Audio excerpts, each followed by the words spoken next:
বেদের মেয়ে জ্যোৎস্না যদি বাংলাদেশে তৈরি না হতো, এটা যদি হলিউড কিংবা বলিউডে যদি এই ধরনের একটা ছবি হতো, তাহলে সারা পৃথিবীতে যারা চলচ্চিত্র নিয়ে গবেষণা করে, যারা পড়াশোনা করে, তাদের জন্য এটা একটা subject.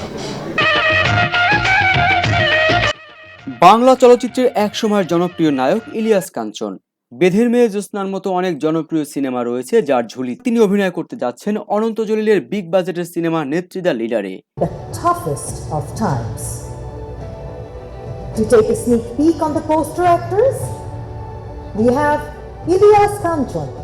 He is a Bangladeshi actor and activist. দর্শক, আজ বলবো চলচ্চিত্র অঙ্গনে ইলিয়াস কাঞ্চনের অভিজ্ঞতার কথা। তবে তার আগে বলবো, আপনি আমাদের চ্যানেলে নতুন হলে এখনই চ্যানেলটি সাবস্ক্রাইব করুন এবং বেল বাটনে একটি ক্লিক করে আমাদের সাথেই থাকুন।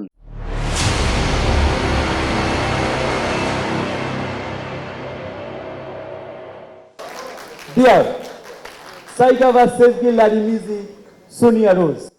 কয়েকদিন আগেই হয়ে গেল নায়ক অনন্ত জলিলের প্রযোজনা ও পরিচালনায় বিগ বাজেটের সিনেমা নেত্রী দ্য লিডারের শুভ মহরত অনুষ্ঠান,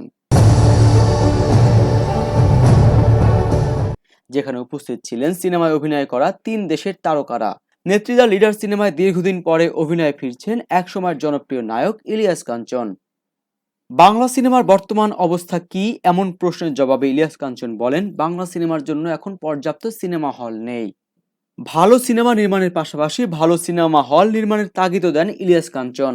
অবশ্যই, কারণটা হলো কি, আপনারা আমি বলি, সারা পৃথিবীতে কিন্তু সিনেমা হল শুধু সিনেমা দেখার জন্যই কিন্তু, সেখানে এমনি কিন্তু আপনি যাবেন, সিনেমা হলগুলো যেভাবে হয় সেখানে খাবার একটা ব্যবস্থা থাকে, সুন্দর একটা পরিবেশ থাকে, মানুষ অনেক সময় ঘুরতেও যায়, ঘুরতে গিয়েও হয়তো অনেক সময় মানে তার মন চাইলো আরে এই ছবিটা চলতে আছে, ঠিক আছে দেখি, এরকম কিন্তু সারা পৃথিবীতে আছে কিন্তু।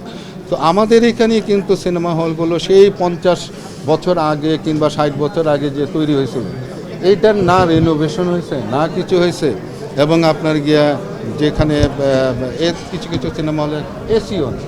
তো আপনার গিয়ে এখন একটা লোক, একটা গরিব মানুষ বাসে চললে পরে এসিতে যেতে পারে, তো একটা লোক সিনেমা দেখতে যাবে, সেখানে এসি থাকবে না, সেখানে যদি ছারপোকা কামড়ায় তাহলে সে ছবি দেখতে কেন যাবে? তো সিনেমা হলের পরিবেশটা যদি সুন্দর হয়, অবশ্যই মানুষ কিন্তু মানে, এবং সেখানে সিনেমা হলের সঙ্গে অন্য জিনিসগুলো যদি থাকে, কিছু কেনাকাটা করার যদি ব্যবস্থা থাকে, কিছু খাওয়ার যদি ব্যবস্থা থাকে, মানুষ যাবে অবশ্যই। অনন্ত জলিলের সিনেমা নিয়ে ইলিয়াস কাঞ্চন বলেন, ইন্ডাস্ট্রিতে তার মতো মানুষ দরকার যারা ভালো কিছু করতে চায়।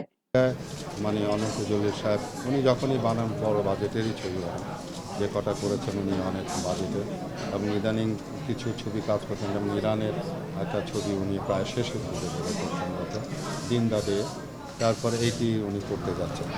এটা আমাদের চলচ্চিত্রের জন্য অবশ্যই একটা বড় ব্যাপার।